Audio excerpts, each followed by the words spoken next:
It's Tuesday the 1st of October and we're at Hartshill, which is between Nuneaton and Atherstone on the Coventry Canal, and we're not doing any cruising today because one look out the window will tell you what the weather's doing, and it's certainly not cruising weather, although we've seen one or two boats go past. They probably have to be somewhere on a certain date where we don't, so fortunately we can afford to just sit it out. But it's going to be a lost day, completely lost altogether today. It's rain all day, but tomorrow the forecast is for an improvement, although I don't think we're going to see the sun. There's not going to be any rain, so we'll sit it out and wait for tomorrow.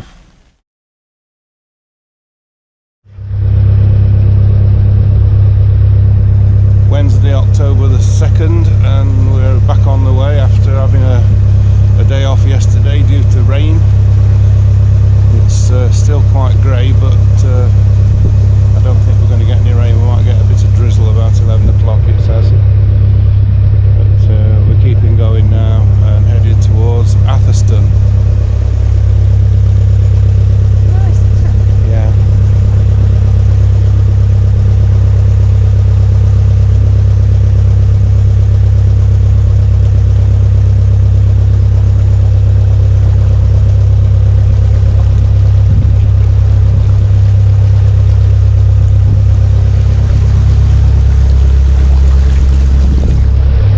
Just going past Manchester Wharf, just past Manchester Marina, which is quite new. I think it's very smart and all the buildings are nice and tidy and new, and I think this is a CRT wharf just up here.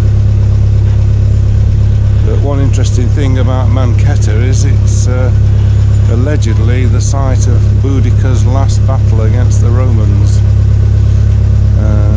and the one that she was defeated at. That on the sign that we've just passed it says Boudicca's last battle ? So I don't suppose anybody really knows, but there was a Roman fort at Manchester. It's a grey day, but tomorrow and the next 3 days the forecast is for sunny intervals, so we shall look forward to that because we've not seen the sun for about 4 days.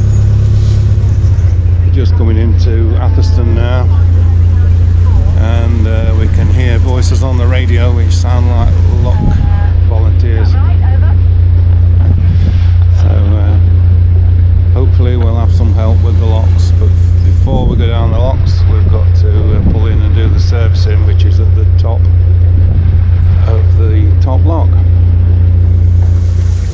Just in Atherstone top lock now, just going down the start of the flight, and there's a queue of boats for the water point, so we've jumped the queue and come straight into the lock, but we've got a lock volunteer.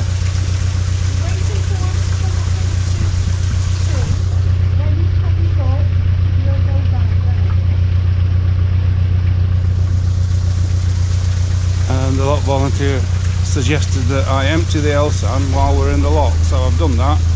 So that's the biggest priority taken care of. We need to get water further down, but we're not desperate.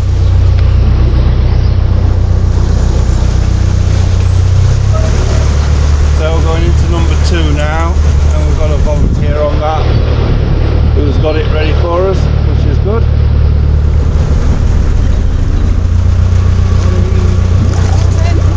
Morning.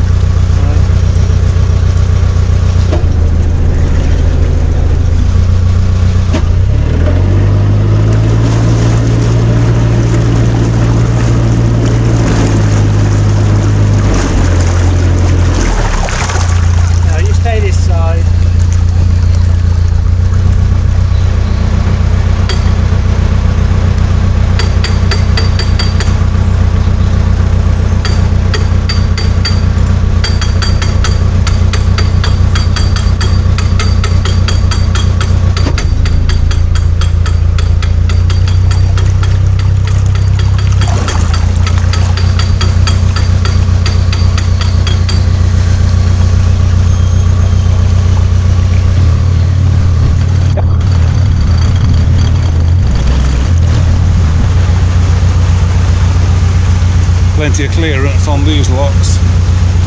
On the Oxford we were told to take the fenders up because they're very tight, very narrow, and the brickwork is not even. It bellies a bit, so we have heard about boats being stuck in there.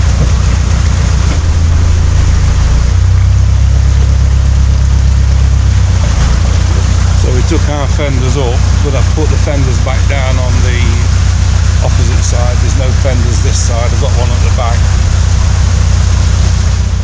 So we're just waiting at 3 now. There's a boat coming up, and when he comes out we're going in.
Well, after a very dull day coming through Atherstone and down Atherstone locks, the evening has turned out to be beautiful and sunny, and we've not seen the sun for about 3 or 4 days, and now it's absolutely glorious. So we're just outside Tamworth, we're between Atherstone and Tamworth, and we found a nice quiet spot, although the railway is just over there. We used to be next to the railway. We followed this railway most of the way up now from I don't know where we'd pick it up. There's a train going past now. It's the West Coast Main Line. Rugby is where we picked it up, near Rugby. So all set now. I think the next 2 or 3 days are going to be fine, so we should make good progress. We had a day off yesterday because it was rain all day, and it wasn't really weather to be out on the boat, particularly as we'd got to do the 11 locks at Atherstone. So we had a day off in the dry in the boat, and this morning we set off. It was drizzling, and the drizzle got a bit more intense, but towards the end of the afternoon we've got this glorious blue sky and a lovely golden sun. So tomorrow we go through Tamworth, and I think we are due to stop over at Hartshill tomorrow night, which is not a bad location. We've stayed there before, so we look forward to that, and it won't be long now before we're at Fradley Junction and joining the Trent and Mersey, although we are aware at the moment that the River Trent at Olrewas is in flood, so we can't to go down there, but hopefully by the time we get to Olrewas it might be out of flood.